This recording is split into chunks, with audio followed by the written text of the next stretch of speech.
Hipacondríaca apresenta Surra de Lúpulo. Oi, pessoal, bom dia, boa tarde, boa noite. Eu sou Ludmilla, mais conhecida no Instagram como Hipacondríaca. E no primeiro programa desse ano, que promete ser melhor do que o que passou, vamos receber Felipe Freitas, criador e gestor do site Catalise. E aí, Felipe? Oi, Lud, boa noite. Tudo bem? Como é que você tá? Começando esse ano aqui agora, que realmente a gente espera que seja bem melhor do que 2020. E é um prazer aqui estar com vocês dividindo esse espaço aqui do Surra de Lúpulo. Maravilha. Oi, Felipe, e eu sou o Leandro, mas hoje podem me chamar do analista de boteco em home office. Ah, bela posição, gostei até. Botar projeto de futuro pra mim isso. Isso é muito desafiador, né? Analisar o boteco de casa é muito desafiador. Gente, a gente grava bebendo uma cerveja e aproveitando para colocar o papo em dia. E aí, Felipe, eu queria saber o que você tá bebendo por aí. Olha, como eu tô aqui no Surra de Lúpulo, que eu sei que é uma galera realmente engajada com o meio cervejeiro que eu não quis fazer feio, né? Peguei uma Pastry Stout aqui da nova aí da Carioca Brewing, a Wake and Bake. Primeira vez que eu tô tomando aqui, os cheirinhos, já que eles falaram que ia ter banana, canela, realmente é sério. Tem mesmo nessa cerveja, dá pra perceber aqui. Porra, você tá com uma coragem de tomar uma Pastry Stout nesse calorzinho do Rio de Janeiro. Parabéns! É o Surra de Lúpulo que faz isso. Isso aí. E você, dona Lud? Então, eu comecei o ano de 2021 um pouquinho devagar, né? A gente vai aumentando porque tem 52 semanas pela frente. Então, eu aqui, para homenagear uma cervejaria que eu gosto muito, eu trouxe a Ocus Pocus, mas eu trouxe uma lá de trás. Quando começou a quarentena, eles lançaram a série Quarantine Elixir, e eu trouxe a número 1. Essa, inclusive, eu ganhei porque eu chorei muito no Instagram. E aí o Pedro, dono da cervejaria, me deu essa, porque essa já estava esgotada. Não, ele contou pra gente que ele tirou da geladeira dele, né? Pois é, gente, ó. Que isso, hein? Fala pra mim, Leandro, o que você tá bebendo? Ou melhor, pera. Vamos fazer de novo. Fala pra mim, analista de boteco em home office, o que você tá bebendo? Cara, como assim? Tá quente pra caralho, né? Rio de Janeiro, cidade paraíso, né? Cara, purgatório da beleza do caos. Eu tô bebendo uma de boa na lagoa da Pruxa Beer. É uma Brut IPA, ainda não tinha bebido, confiei na propaganda do rótulo que falava receita feita de forma refrescante e acertei. Valeu a pena confiar. Porra, cara, desce borbulhando assim, refrescando a alma. Valeu. Eu acho que eu vou precisar dessa depois da Pastry Stout aqui. Com certeza. Então, pessoal, a gente pegou e fez uma provocação com os nossos ouvintes e seguidores ali do Surra de Lúpulo e da Hipacondríaca e pediu que vocês nos enviassem em áudio, preferencialmente, desejos para o meio cervejeiro no ano que acabou de chegar, no ano de 2021. Porque a gente precisa começar com o pé direito, não é verdade? Então, para começar com o pé direito, a gente precisa ter bons pensamentos e desejos. Então, assim fizemos. E aí a gente vai liberar alguns áudios. Eu já queria agradecer de cara quem mandou áudio. Tem frase também que nós vamos lendo ao longo do programa ou no final. Então vamos lá. Esse áudio é do pessoal do Instagram Papo Fermentado, da Fernanda e do Bruno. Vamos ouvir o que a Fernanda mandou pra gente aqui. Oi, Lud. Bom dia. Tudo bem? Bom, já que é pra mandar áudio, vamos mandar, né? O nosso desejo cervejeiro pra 2021 é que sommeliers, influenciadores e cervejeiros pensassem mais em uma forma de acolher o público que está aí em fase de transição da cerveja mainstream para a cerveja artesanal, de uma forma inclusiva, clara, leve. Eu acho que a gente precisa somar muito mais. A meu ver e ao ver do Bruno também, né, falando como papo fermentado, falta muito isso ainda. Falta a gente falar de uma maneira leve para que as pessoas se encantem pela cerveja artesanal do mesmo jeito que nós nos encantamos. Um beijão. Gente, se isso não é começar com o pé direito, eu não sei nem o que é. Cara, eu super concordo com você, assim. A gente não pode cair na arrogância do conhecimento, né, da arrogância segurança do eu já bebi isso, tô em outra, já evoluí. Não existe esse papo de evoluir. A gente falou sobre isso com tantas pessoas no último ano, né? Desse processo de um dia eu bebi Weiss, não bebo mais Weiss. Só bebo agora Barley Wine, Stout. Não, gente, porra, é suavizar, trazer a leveza que tem nisso, né? Maravilhoso. Pega na mãozinha do colega. Pega é isso. Obrigada, Fernanda. Obrigada, Bruno. Sigam o @Papo Fermentado no Instagram, porque eles estão produzindo um conteúdo bem legal. Ó, Leandro, assuma o prumo desse programa, por favor.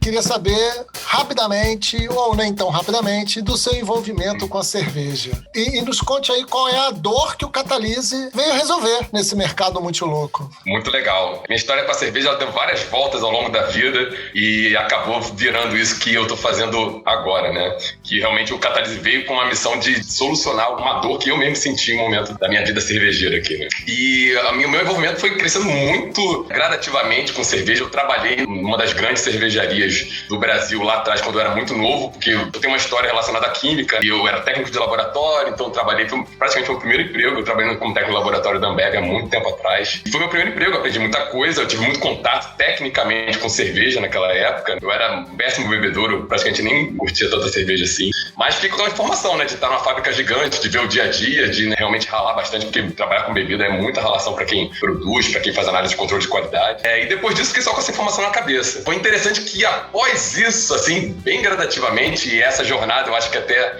assim, gradativamente, eu fui conhecendo o mundo da cerveja artesanal bem a conta-gotas. A primeira coisa que eu lembro, que eu tenho recordação de lembrar sobre cerveja artesanal, foi um programa que eu vi falando sobre a cervejaria Colorado. Isso era em 2009, eu acho. E falou, a gente é uma micro cervejaria. Eu nunca tinha ouvido falar nessa palavra na minha vida. Eu acostumado com a minha vida de mega fábrica, eu falei, micro? Como é que existe uma micro? Como é que é possível? Como é que é possível ter uma micro cervejaria? Como é que funciona isso? E uma coisa que me chamou muita atenção quando eles apresentaram as cervejas, eram, sei lá, 6 ou 7 tipos de cervejas diferentes, né? E eu que trabalhei numa fábrica, nunca tinha visto, assim, já vi algumas cervejas diferentes, mas naquela quantidade eu nunca tinha visto. Aí eu olhei e falei, nossa, essas são as cervejas que não são a Pilsen, né? Eu fiquei com isso na cabeça. Mesmo tendo trabalhado numa fábrica, eu não tinha esse conhecimento. E até que um belo dia eu entrei no supermercado e vi as tarjas Colorados lá. Eu falei, pô, tem que provar como é que é esse negócio aí. Essa curiosidade do primeiro passo que depois precisa do acolhimento para você ir se desenvolvendo. Como eu não tive ninguém para me explicar, eu escolhi muitas coisas erradas para aquele meu momento. Mas algumas eu gostei, outras eu detestei. Mas simplesmente é porque meu paladar não estava preparado para beber ainda. Sim, a Vishnu. Isso, e a Demoselle também. Eu lembro, a Demoselle foi a primeira cerveja... Ela é uma porta, na verdade, né? Foi uma experiência muito estranha para mim tomar uma cerveja daquele tipo, há sei lá quantos anos atrás. Não são cervejas de entrada, né? Assim, normalmente, né? Mas ficou o mosquitinho da curiosidade. Isso ficou. Aí eu lembro, assim, de repente, a minha primeira paixão, realmente, que é uma cerveja que eu bebo até hoje aí, que é a Paulaner. A Paulaner foi a primeira cerveja que eu bebi sensorialmente, me agradou. E como eu sou um cara curioso, eu vi que, nossa, aqui tem cara de ser uma coisa muito antiga, né? Isso aqui existe há, sei lá, quantos séculos. Eu ficava curioso na história que tinha por detrás da Paulaner, que é o que a marca Paulaner transmite. E a partir dali, eu comecei a minha trajetória de tentar ir buscando, entendendo. Um pouco mais de tempo, conheci amigos que conheciam mais de cerveja do que eu. A gente começou a conversar. Depois de um tempo, eu entrei para uma confraria de cerveja artesanal que tem aqui da Tijuca, onde eu conheci mais galera. Eu aprendi muito dessa cultura cervejeira, da galera estar junta, de dialogar, de trocar ideia. E num certo momento também comecei a me coçar, que eu falei, pô, já tô sabendo tanta coisa, eu queria fazer alguma coisa a mais com isso. Aí eu tive a ideia genial, pô, quero abrir uma cervejaria cigana. Eu era aquele negócio, né? Quero abrir uma cervejaria cigana. Tinha aparecendo um monte, né? Mas tem um outro lado também, né? Eu trabalho na indústria de óleo e gás, na parte comercial, de estratégia de comercialização. Então eu falei, quero dados, quero informações de como a dinâmica desse mercado funciona para, pelo menos, a gente não acerta todas as propostas que a gente coloca de início, mas para algumas eu não sei, né? Chutando tanto pro lado errado. E eu me impressionei de não achar nada. Eu cheguei na internet e falei, não tem nada falando sobre negócio assim, falando um pouco mais sobre negócio, sobre mercado, sobre esse mundo das cervejas artesanais, não tem nada. Eu falei, como é que as pessoas conseguem planejar as coisas para isso. Então eu vi que era informação baseada na conversa, realmente não tinha nada estruturado. E aquilo me assustou um pouco, né? Mas eu falei, eu sei que fora do Brasil isso já existe há algum tempo, eu vou dar uma pesquisada. E aí eu vi que realmente nos Estados Unidos, que era um fenômeno mais recente, mas já tinha algum tempo, o nível de informação, falando sobre estratégia, sobre negócio, era muito maior, aquilo me chocou, assim. E aí eu comecei a entender, né? Eu também aí tenho um mestrado em gestão da inovação, que fala muito desse sistema de pequenos produtores entrando pro mercado e conseguindo avançar. Aí eu falei, tem um fenômeno que tá acontecendo aqui. Então, saindo da cerveja, chegou a minha cachaça. Eu cheguei e falei, quero entender esse fenômeno do mercado de cerveja artesanal. Aí dali pra frente eu comecei a ler muito sobre isso, busquei algumas coisas mais de fundamento, outros mais de notícia também, vou casando essas coisas, fiz alguns cursos também que me ajudaram muito, um curso que é muito legal, que é o da Érica Barbosa, que até me apresentou o Surra de Lúpulo, para falar a verdade. You're breathtaking! Eu fui um aluno dela e hoje em dia eu sou um professor do curso lá falando sobre mercado. Depois eu fiz um curso de sommelier também, né? Sou sommelier de cerveja. E junto com isso tudo comecei a planejar uns 2 anos atrás o que a Catalyst está sendo hoje em dia, né? Que é ser uma fonte de informação com uma carga analítica interessante para as pessoas pararem para pensar sobre o mercado. Porque quando eu fiz o meu mestrado, uma das coisas mais importantes que eu lembro que um professor me passou, ele falou, a indústria, ela precisa ser pensada, ela não pode sair só fazendo. Quando ele me falou isso, me marcou muito. Eu falei, realmente a indústria precisa ser pensada, né? E é isso que a Catalyst vem um pouco adicionar para o mercado de cerveja, é pensar esse mercado. Isso aí que é a minha proposta. Esse teu comentário em relação a você pegou, pelo que eu entendi, você em 2015 foi lá, pensou em abrir uma cigana e desistiu. Exato. Porque você não achou as condições necessárias, o cientista que reside em você, o insano por dados que existe em você, não permitiu que você se aventurasse dessa maneira. Leitura perfeita. Porque você não tinha as informações necessárias. E a gente aqui do lado de cá, o Surra de Lúpulo, eu, o Leandro, e no final do ano passado a gente liberou o resultado do primeiro retrato cervejeira do Brasil, que a gente fez. E a gente já está montando uma equipe multidisciplinar para construir a segunda pesquisa, para que ela seja mais assertiva, para que ela seja mais objetiva, mais direta, para que traga mais dados, para que a gente possa, empiricamente ainda, começar a construir um histórico de consumo, um histórico de tudo, para a gente criar essa base. Porque assim, vou cortar umas aspas suas aqui, Felipe, que eu achei muito legal. Você falou, é informação da conversa, não é estruturada, né? Sim, existe muita informação não estruturada no mundo, existe muito conhecimento não estruturado no mundo, mas existe uma necessidade para democratizar essa informação, para democratizar esse conhecimento, que este conhecimento não estruturado seja estruturado. Então assim, não é ignorar o bate-papo entre cervejeiros, não é ignorar isso, não, é estruturar esse bate-papo. É falar, então isso que você está falando significa isso. Como é que você começa a estruturar essa troca de experiência e essa troca de coisa? É um puta desafio, mas extremamente necessário, né? Porque senão você não democratiza. Você vai sempre precisar estar no lugar certo, na hora certa, com a pessoa certa, ouvindo aquele conselho, aquela experiência antes adquirida, né? E não dá, por mais lives que nós tenhamos, não dá pra compartilhar tudo assim, cara. Perfeito, Você cria só um sistema caótico onde você não consegue fazer uma leitura um pouco mais racional. Isso aí é o que acaba acontecendo. Sem dúvida. Exatamente.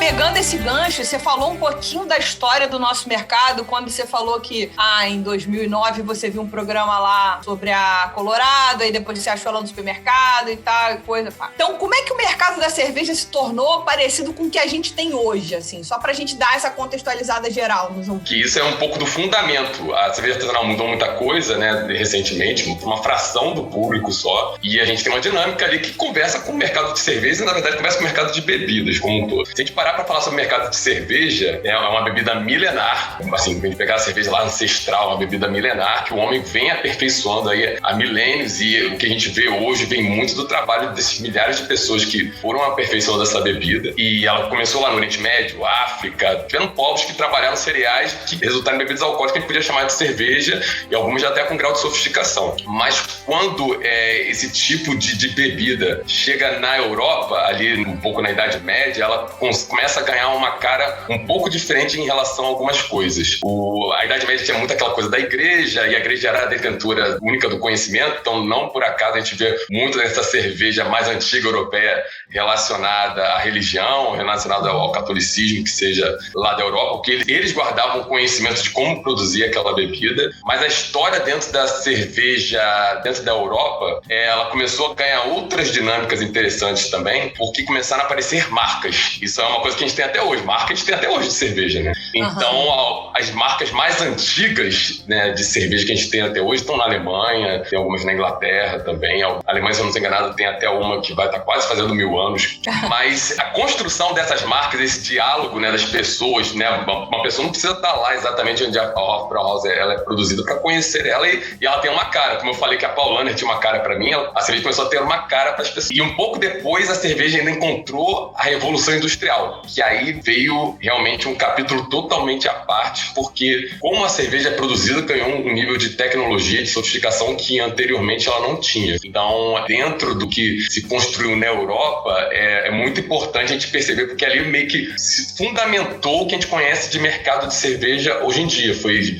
esse mercado que chegou depois das Américas, fundou as primeiras cervejarias também, e a gente começou a conhecer alguma coisa chamada cerveja a partir desse modelo que a Revolução Industrial trouxe na Europa. Isso é muito interessante. Você vê, né? Tá tudo ligado e a gente nem se dá conta, né? A gente acha que só chegamos aqui nesse lugar é porque estou aqui. Isso Sim. foi importante. Se você parar pra pensar que a escola alemã, ela traz ali marcas mais antigas do mundo, mas ao mesmo tempo, hoje ela nem faz mais parte dos estilos mais bebidos do mundo. Ou faz, eu não sei se faz. Isso é uma ótima questão. Né? Porque aí começa a faltar os dados, mas a Pilsen ainda é o estilo mais bebido do mundo? Com certeza, ainda é. Ou é no Brasil o estilo mais bebido no Brasil? Não, é o estilo mais bebido do mundo, e isso é um capítulo meio que é um grande finale, eu acho, dessa história da cerveja na Europa, que aí é o surgimento das marcas que começaram a formar o que a gente chama hoje de conglomerado. Que a gente tem a Heineken, a gente tem a Carlsberg, a gente tem a Stella Artois, essas marcas que a gente praticamente é difícil. No mundo inteiro alguém ao menos já bebeu uma vez ou já viu a cara dessas marcas. E essas marcas, elas num determinado momento, uma conjunção de fatores ali, não só da produção, a própria Revolução Industrial mudou, você começou a ter ferrovia, você começou a ter rodovia, você começou a conseguir ter escala para poder fazer as coisas não só na produção como na distribuição. Tudo começou a mudar, a sociedade, né? A cerveja fala muito sobre sociedade, a sociedade começou a mudar ali e a cerveja começou a mudar um pouco junto também. Uma coisa que é bem interessante, esse estilo Pilsen, né, que vem da família das lagers lá, algumas pessoas chamam até ele meio de estilo canibal, porque ele é canibal por natureza, assim. É muito interessante você pegar algumas regiões da Alemanha. A Alemanha tem muitos estilos regionais, e o Pilsen, né, ele nasceu, ele estava ali mais ali perto do sul, então ele tinha aquela região como uma região que ele dominava, mas depois ele começou a querer se espalhar pela Alemanha. Então, você for até no Wikipedia mesmo ler sobre a história de alguns estilos, eles falam de como os produtores lá do século XVI ou XVII ficavam preocupados de como aquele estilo lá das cervejas lagers, que era uma grande novidade, não tinha esse conhecimento todo que a gente desenvolveu hoje para denominar essas coisas, tomavam o mercado, e aquilo não era a cerveja que eles produziam, eles temiam a entrada daquela cerveja. De uma certa maneira, essas grandes cervejarias começaram a entender o poder que esse estilo, aquele tipo de bebida ali, que é uma bebida mais soft, que agrada muito os paladares, enfim, depois eles trabalharam isso de outras formas também, como aquilo ganhava volume. E como eles começaram a deter também o poder de distribuição, o poder de marketing, assim, cerveja passou a ser o que você via na televisão. A história que era contada nos programas esportivos, novela, ou qualquer TV show que fosse que tivesse no mundo, para te contar o que era a cerveja que até você gostaria de beber, porque era a cerveja do seu tempo, era a cerveja que estava sendo contada para você. Todas as grandes cervejarias começaram a investir massivamente nesse estilo, e é uma coisa muito interessante, porque tem uns gráficos que mostram isso dos números de cervejarias, né? Todos esses lugares que tinham cervejarias mais regionais começaram a sofrer muito com essa competição e começaram a sair do mercado. Então, uma coisa que você tinha, principalmente nesses países tradicionais, um número de cervejarias alto, né? Alguns conseguiram manter mais, outros menos. Até no próprio Estados Unidos, sei lá, uns 200 anos atrás, tinham bastante cervejarias. Quando essas grandes cervejarias começaram a jogar com esse poder de escala e avançar para o consumidor, essas outras cervejarias começaram a sair do jogo. Então a gente começou a ver um crescimento do volume que as cervejarias produziam, que era uma coisa megalomaníaca, vamos dizer assim, mas a quantidade de cervejarias diminuiu com isso tudo, né? Poucos players começaram a dominar os mercados de várias regiões. Isso aconteceu no mundo inteiro. Não teve um lugar no mundo que não passou por esse fenômeno. Algumas regiões um pouco menos e outras, assim, praticamente só conheceram essa história da cerveja também.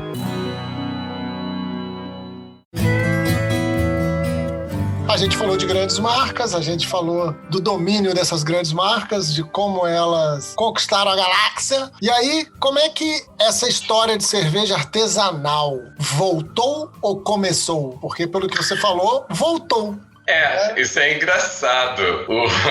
Esse voltou, mas quando você chegava, sei lá, na Bélgica lá do século XVI, eles não chamavam isso que a gente bebe hoje de cerveja, não, chamavam de cerveja só, né? Mas era a cerveja deles. Tem coisas que só estão acontecendo agora, né? Tem várias óticas que explicam isso, mas assim, a mais acertada, eu acho, a mais coerente, mas é o livro mais importante para catalise em português que existe, que é a revolução da cerveja artesanal do criador da Brooklyn Brewery, lá o Steve Hindley, que ele conta a história da cerveja artesanal, dessas microcervejarias nos Estados Unidos. E é super interessante, uma história cheia de emoção. Para quem gosta de treta, também tem várias tretas acontecendo ao longo da história. É bem interessante. Isso começou com os loucos. Assim, eram pessoas loucas, pessoas insanas, pessoas que, se você fosse da família, provavelmente você ia falar: não, cara, não faz isso, pelo amor de Deus, não se mete nesse negócio, vai dar ruim, vai gastar dinheiro, você vai ficar sem tempo, você não vai ter mais final de semana. Leandro, é a gente, Leandro. Tamo aí, tamo junto.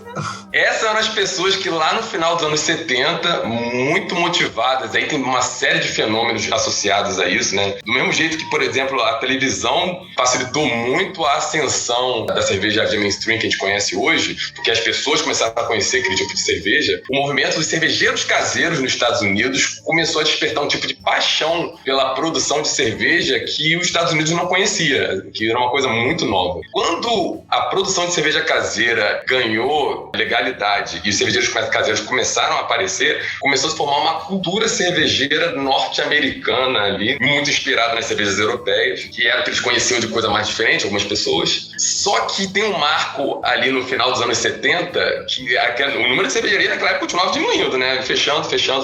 E tem um encontro de um grande fã de uma cervejaria, que era a cervejaria Anchor, lá de São Francisco, na Califórnia, que encontrou o dono da cervejaria, pediu, ele era fã da cerveja, e falou: o dono da cervejaria tá ali. E ele descobriu que o cara falou: cara, não dá, assim, a gente não tem mais como continuar com essa cervejaria, a gente vai fechar a porta, a gente acabou pra gente. E ele era tão alucinado pela cerveja da Anchor, e ele era um cara que tinha posses também, ele falou: não, eu vou comprar essa cervejaria, pra eu vou tentar reestruturar, vou tentar levar ela pra frente. Ele comprou, quando descobriu, assim, como era a coisa, ele viu que era bem pior do que ele pensava.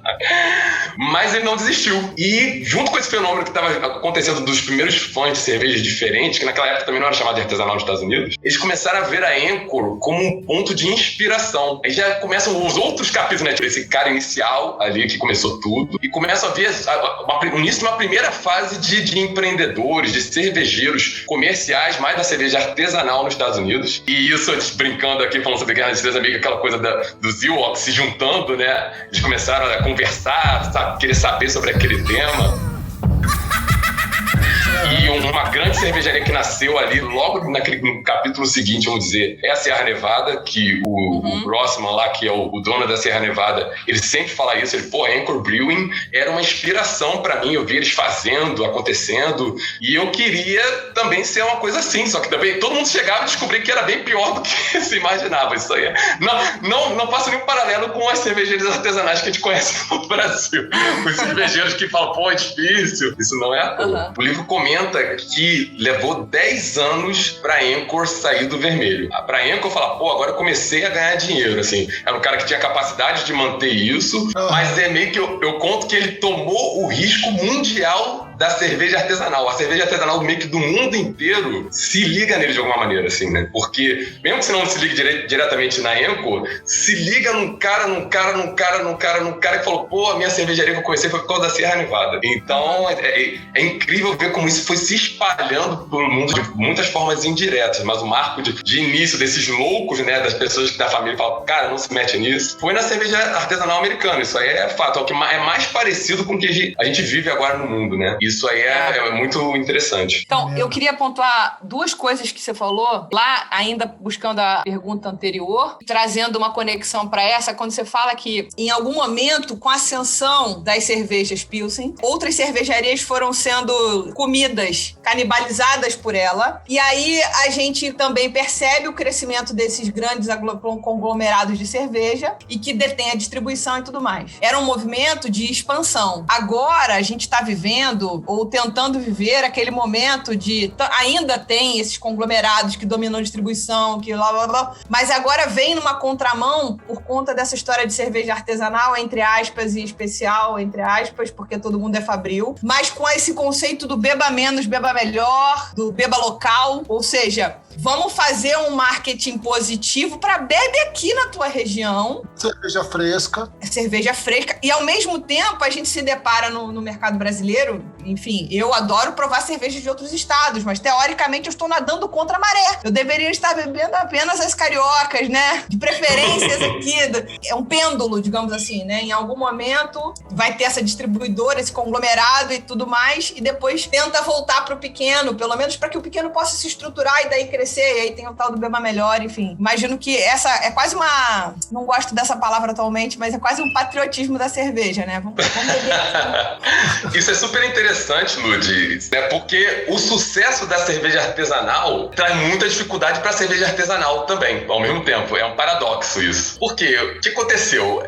A cerveja artesanal é um nicho no mundo inteiro. Em alguns lugares ela é maior, ela é menor, mas ela é um nicho, ela é uma parte do mercado. Ela não tem lugar no mundo que a cerveja artesanal ou especial ou essa diferenciada seja a totalidade do mercado. O que aconteceu nos Estados Unidos? Essa cultura cervejeira, né, conseguiu começar a se espalhar de alguma certa maneira, mas assim, se você pegar, sei lá, 10 americanos e perguntar sobre cerveja artesanal, de repente 3 ou 4 vão te dar umas respostas mais profundas, assim. Os outros, tem gente que nunca ouviu falar ou nunca bebeu, isso existe lá também.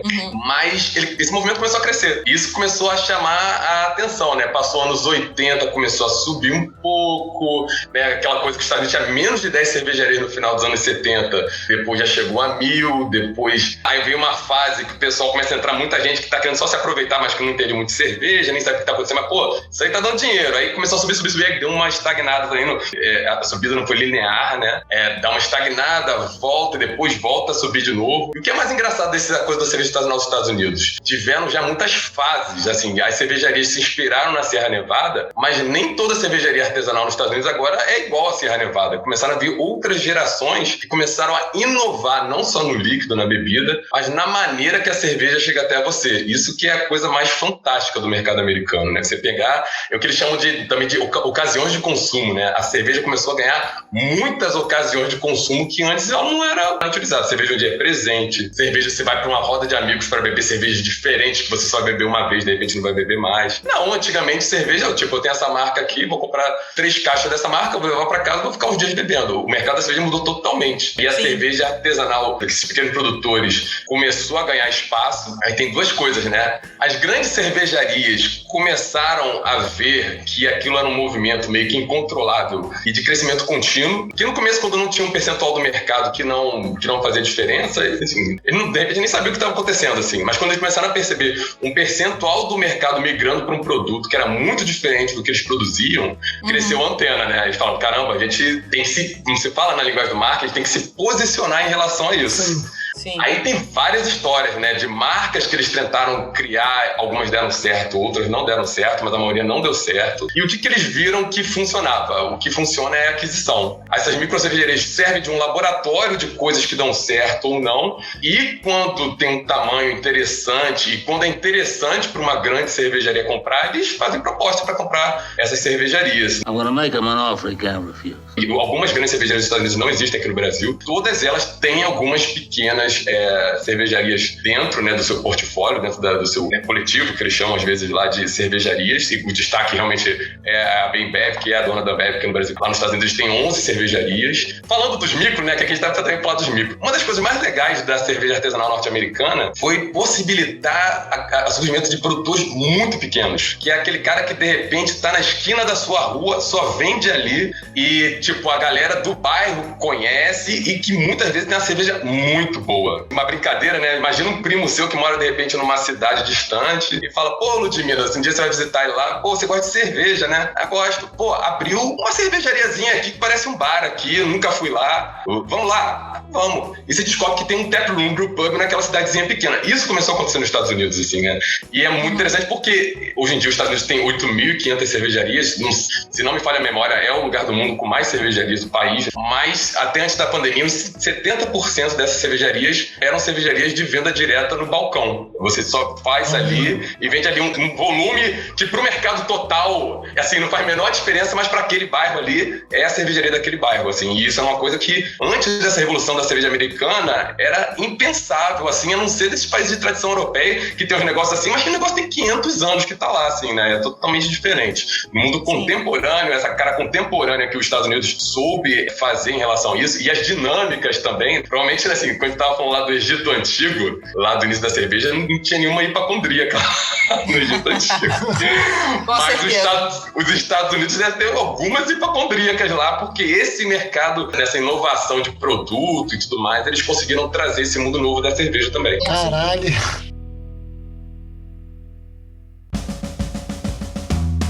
Como no começo do programa a gente falou sobre a participação dos ouvintes mandando os desejos para o ano de 2021, vamos liberar mais um áudio. E esse áudio é praticamente da madrinha desse programa. Ela que está com esse áudio agora batendo o próprio recorde dela de participações. Então, Bia Morim mandou uma mensagem pra gente. Vamos ouvir o que Bia Morim, uma das tias da cerveja, mandou pra gente. Vamos lá. O meu desejo para 2021, para o mercado cervejeiro, é que a gente consuma sem moderação muito conhecimento, que a gente se desenvolva como mercado e que a gente tenha temperança no nosso consumo de álcool e bastante consciência para que a gente tenha muita saúde. Coisa maravilhosa, né? A gente é a fada do mercado cervejeiro, de fato.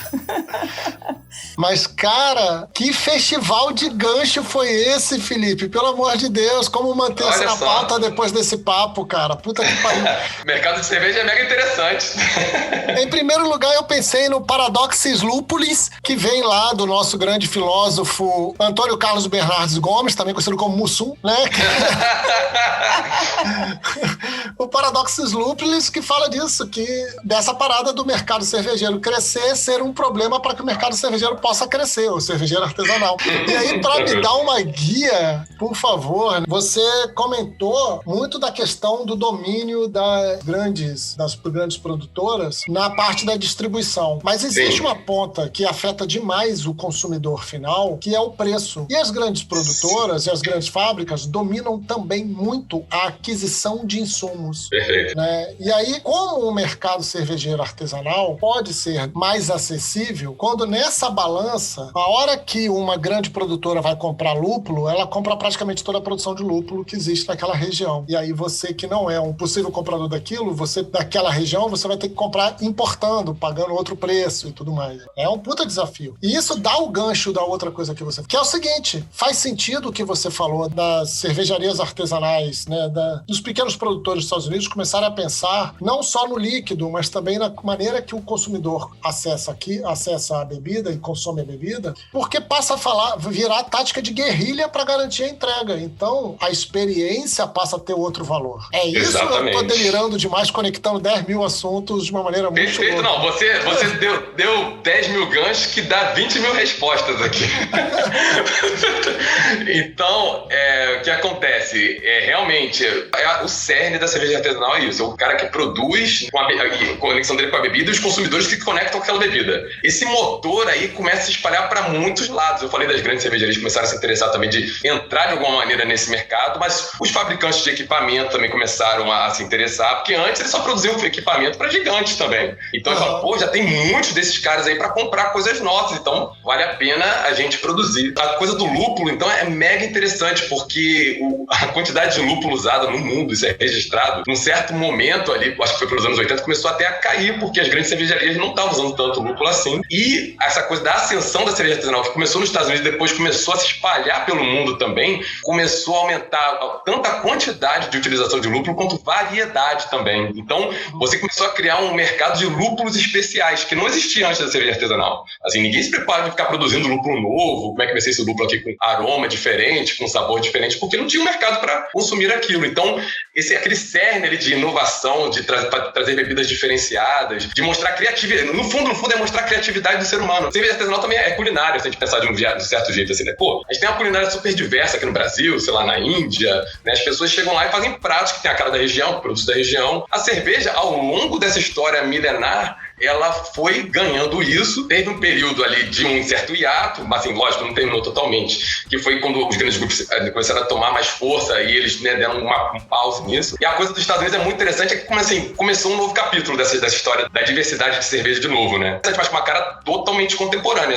Muito do que a gente está vendo da cerveja não tem mais nada a ver lá com a cerveja milenária antiga, algumas coisas servem de inspiração, mas são muito diferentes. Também já muitas coisas não se parecem mais com aquela cerveja europeia lá da Revolução Industrial. Muitas coisas, até em relação à dinâmica, né? A gente fala das cervejas hoje em dia que é só um lançamento e acabou, vamos dizer assim. Isso aí também nunca existiu na história da humanidade e fala muito sobre a nossa sociedade atual também, né? Isso aí é uma coisa nova pro mercado de cerveja. Isso aí tudo começou com essa onda da cerveja artesanal nos Estados Unidos. E falando sobre preço, né? As grandes cervejarias começaram a ter seus produtos em relação a isso e elas conseguem jogar com um tipo de preço muito diferente das pequenas, né? Isso aí é fato, porque aquele produto começa a se integrar toda a cadeia, né, de marketing, insumos, fabricação, contatos que aquele conglomerado tem. É totalmente normal, né? Porque ela foi adquirida até para isso também, né? Sim.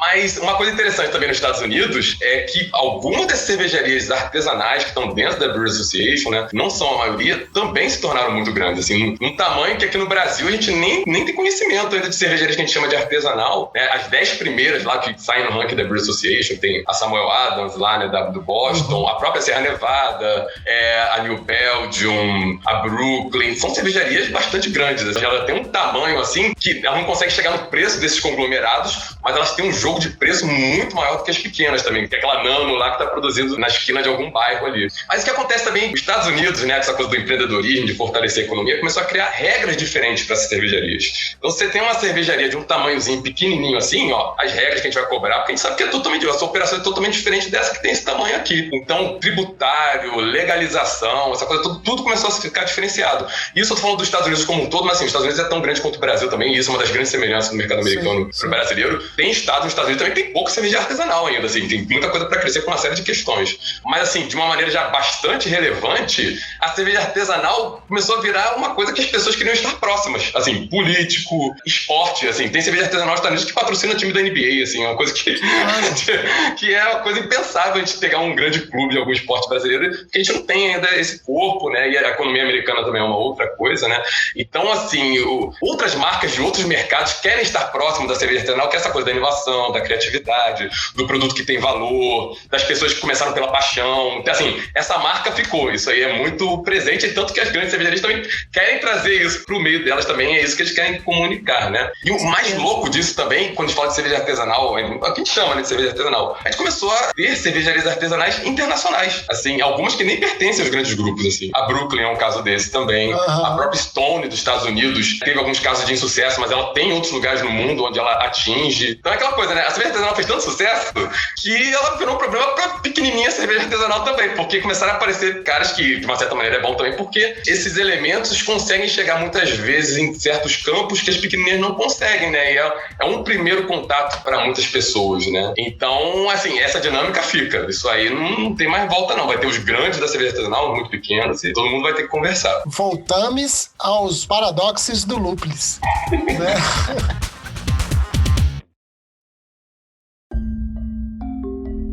Você falou um pouquinho ali atrás sobre mais ou menos a quantidade de cervejarias que tem nos Estados Unidos. Então vamos falar um pouquinho de número, né? Você tem como oferecer pra gente uma noção de número de cervejarias artesanais no Brasil? Nos Estados Unidos você falou alguma coisa na ordem de 8.500. Como é que tá isso no Brasil hoje? Uma das coisas dos Estados Unidos que isso aí todo mundo fala, não só pro mercado de cerveja, os Estados Unidos é um grande oferecedor de números, né? Você consegue número de tudo nos Estados Unidos, praticamente. Em outros países é mais difícil, e aqui no Brasil, ainda para um mercado que eu considero bastante iniciante da cerveja artesanal, a gente tá melhorando, mas mas a gente tem poucos números também. A gente tem aqui no Brasil o registrado pelo Ministério da Agricultura, que regula o mercado de cerveja, né? Então, no ano passado, se eu não estou enganado, ele conseguiu fechar em 1.000 e alguma coisa cervejarias registradas no Brasil. Aí tem uma rasteira que é interessante a gente perceber. Isso são 1.000 e poucas cervejas registradas. Isso não quer dizer que são 1.000 e poucas cervejas operacionais. Porque se uma cervejaria, não deu certo para mim, parei com esse negócio, vou pegar esses tanques aqui, vender para um, vender para outro e tudo mais, ele vende e ele tá no número de cervejarias registradas do mapa, porque ele pediu registro.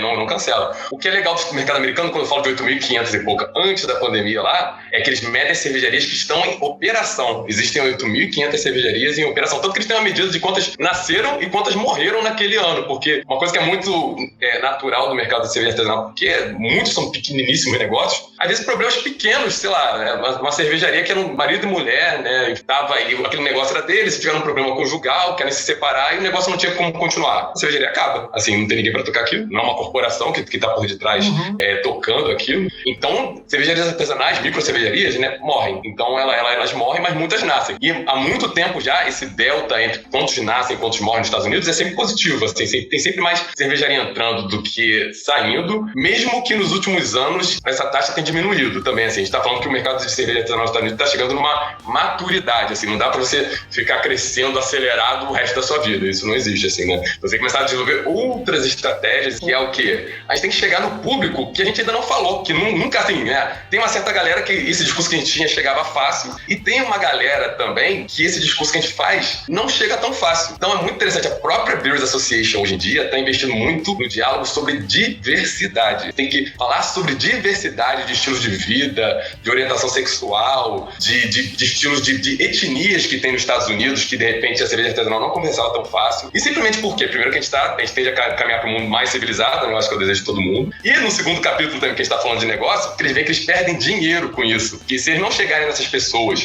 que não dialogam com o mundo da cerveja artesanal dos Estados Unidos, que já cresceu pra caramba, eles falam, não tem como a gente continuar crescendo, porque a gente não tem bilhões aqui para poder chegar, né, em grandes meios de comunicação e fazer propaganda da gente. Apesar que a Brewers Association já tem um poder muito maior do que o que a gente faz aqui no Brasil. Mas mesmo assim, as pequenas cervejarias não conseguem. Então, as pequenas cervejarias têm que ser incentivadas a comunicar diversidade, essa coisa da aceitação que o primeiro áudio mandou pra gente aqui, né? Tipo, você não precisa ser entendedor de cerveja. Na verdade, você, do jeito que você pode gostar de cerveja.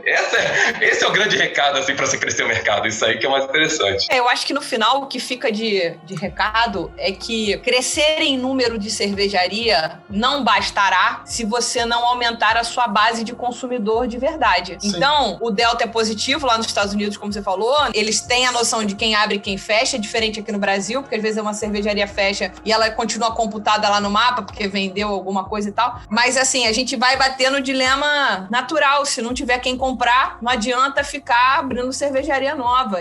E nem as que são média e grandes conseguirão prosperar de toda forma. Então, exato. É isso. Olhar para o mercado entrante, olhar para a pessoa que não conhece ainda, pegá-la pela mão, produzir estilos que tenham mais conexão com a entrada. A gente tem batido muito nessa tecla aqui. A gente também acredita que esse seja um dos caminhos, né? Então, estamos alinhados aí.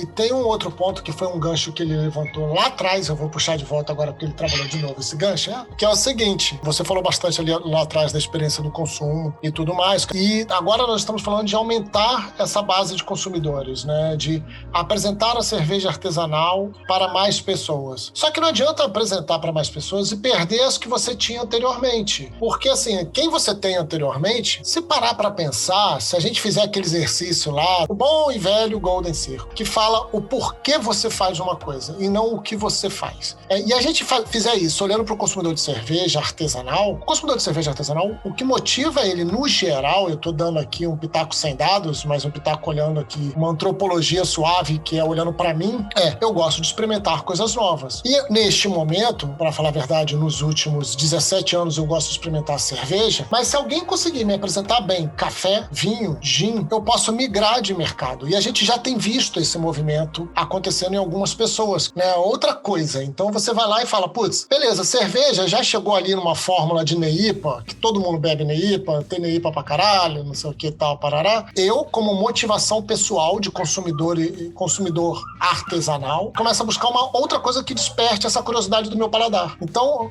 a cervejaria tem que ter um cuidado muito grande de não só pensar no consumidor novo, mas na manutenção do consumidor antigo, baseado em experiência e não só em fórmula confortável. Tô muito louco? Olha, Lúcio, eu fiquei meio preocupado agora, porque eu tô sentindo que a gente tá perdendo o Leandro pra outras bebidas aí, então a gente tem que agir rápido aí. a gente tem que agir rápido, porque... Isso é muito volúvel.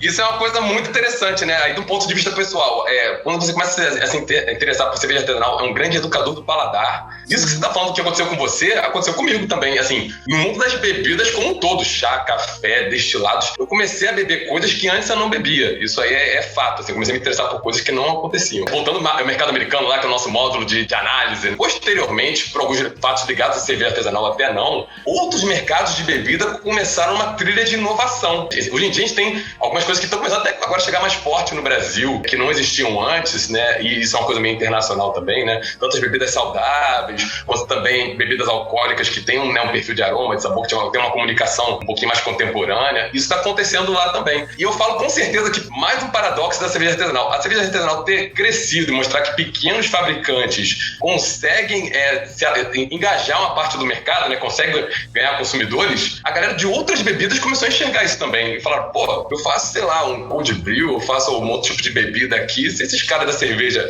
conseguem arranjar X pessoas para poder vender, eu vou também tentar aqui, eu vou fazer umas latas diferentes, coloridas, criar um nome bacana. E esse é um dos grandes problemas da cerveja artesanal nos Estados Unidos também. Essas novas bebidas também estão chamando muita atenção, e como algumas vezes só a bebida ser um pouco diferente da tradição dos Estados Unidos, que é um grande bebedor de cerveja também, então vinho, destilado, tem uma bebida que eu não sei se vocês já ouviram falar, que está ganhando muito espaço nos Estados Unidos, que é o Hard Seltzer, que está começando a chegar no Brasil também, e é uma bebida que tem um gostinho diferente, super fácil de beber, de baixo preço. Então, assim, tá ganhando muita gente. Então, a gente fala até do mercado de bebidas alcoólicas ali, a cerveja artesanal, os competidores da cerveja artesanal hoje em dia não estão só dentro do mundo da cerveja. A pessoa, quando chega às vezes num mercado maior, que tem toda essa disponibilidade, e a pessoa não entende de nada, assim, só quer experimentar uma coisa nova, fala, pô, tem essa cerveja diferente aqui também, mas tem esse destilado misturado com sei lá o quê, com uvas de não sei da onde, com ervas, sei lá o que lá, vou experimentar. Aí bebe aquele negócio lá, porque tem uma embalagem bacana, e fala, caramba, isso aqui é gostoso. O cara diz, pô, isso aqui é legal, realmente é bacana.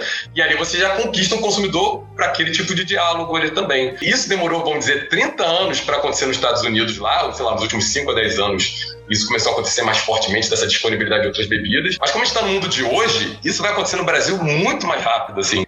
A coisa dos drinkings em lata, que está começando a chegar muito forte no Brasil. Essa coisa da bebida alcoólica que traz um prazer sensorial. Isso vai começar a chegar cada vez mais forte no Brasil também. Então, isso é uma coisa muito legal de analisar também, de ver como é que essa competição acontece. E um outro lado para a cerveja artesanal interessante também, o que acontece com as cervejarias artesanais dos Estados Unidos, e algumas do Brasil já estão começando a investir nisso também. Pô, já que o pessoal gosta de beber isso, eu tenho uma fábrica aqui que tem tanque, que de repente, né, é só botar meus equipamentos diferentes aqui que eu produzo isso também, eu vou trazer isso para dentro do meu portfólio. Vou pegar, vou fazer cidra, vou fazer drink em lata também. Isso é uma escolha que todo mundo vai fazer? Não, mas algumas fazem porque faz sentido pro que eles querem fazer. Engraçado, né? O mundo da cerveja artesanal tá muito ligado como o cerne ali de origem desses movimentos também que apareceram depois. Isso aí.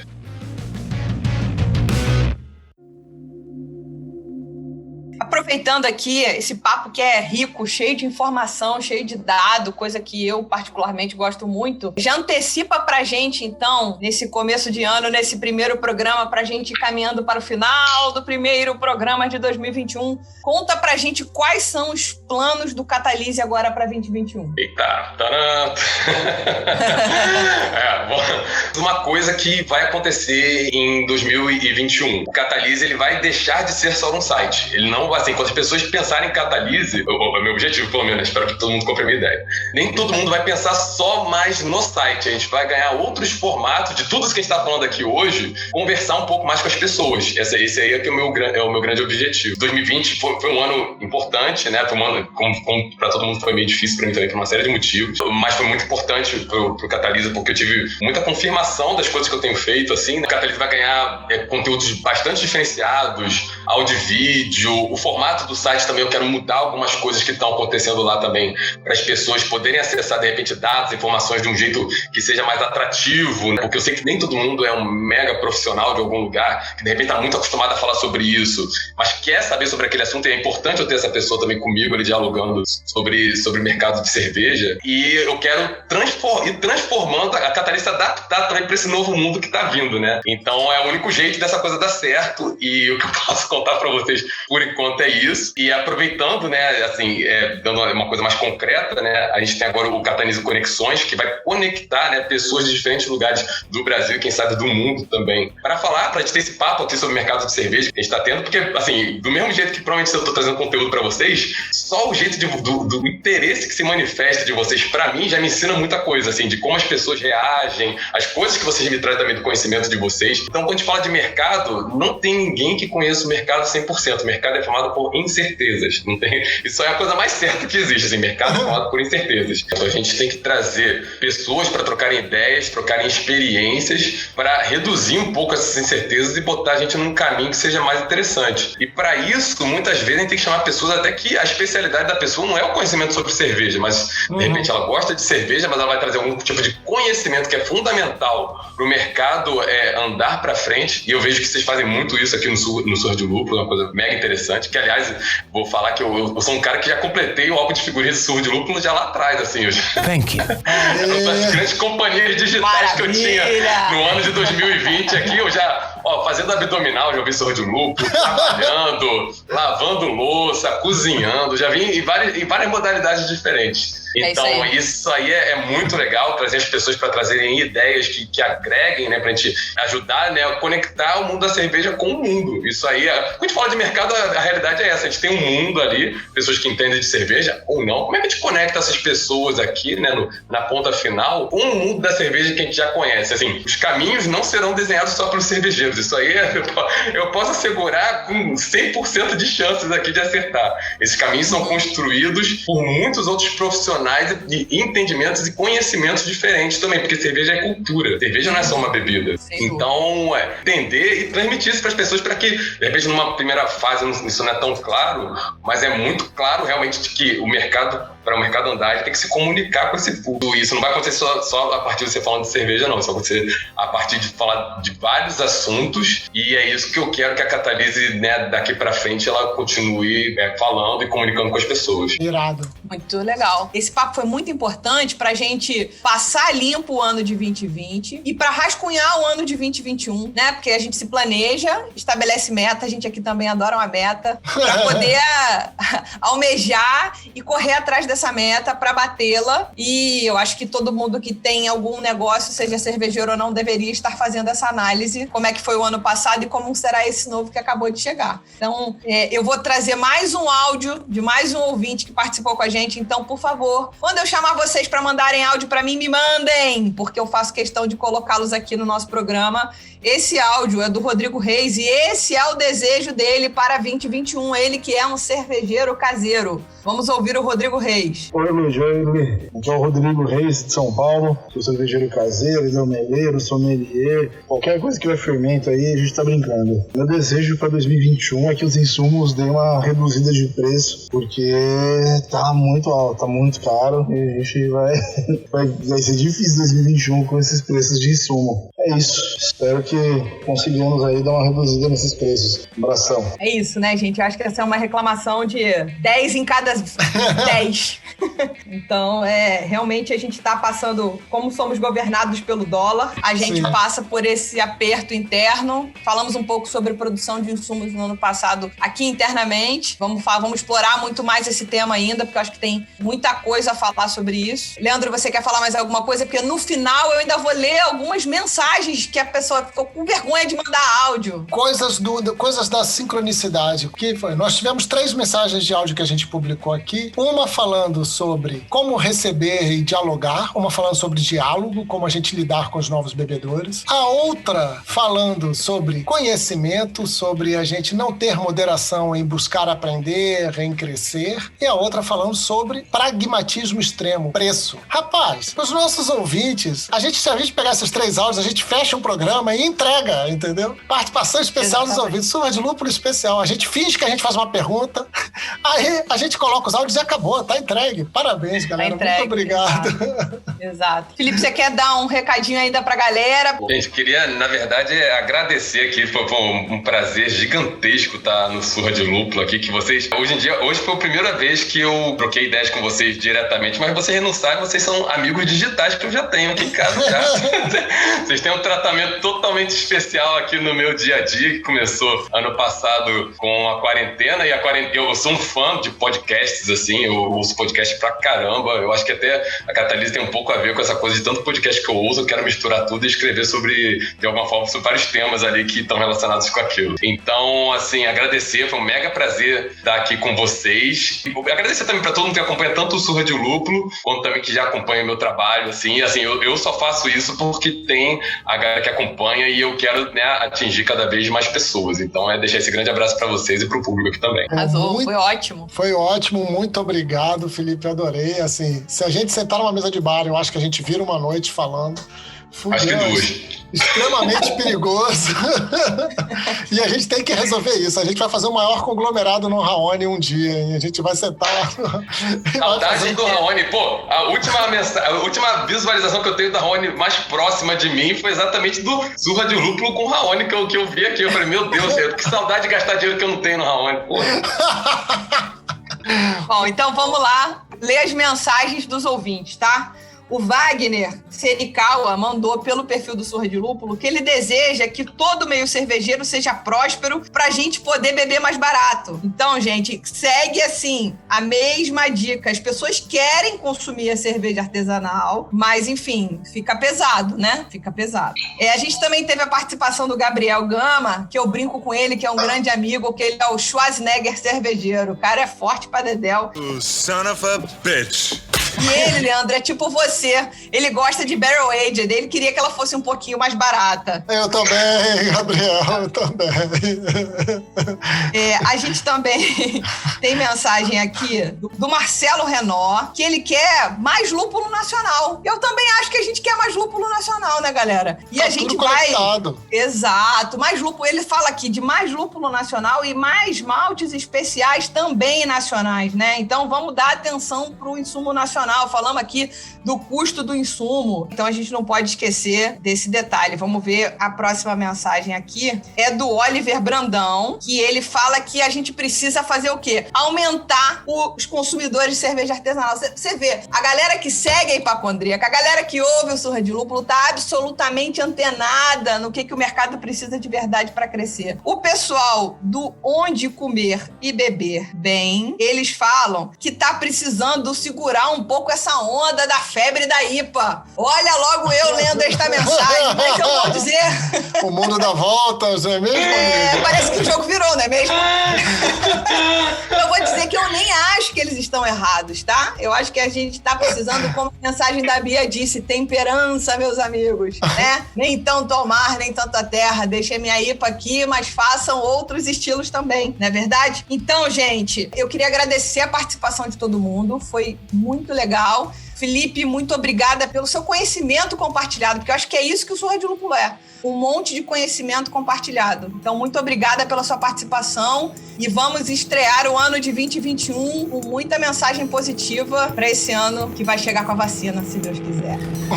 Obrigada, pessoal. Obrigado.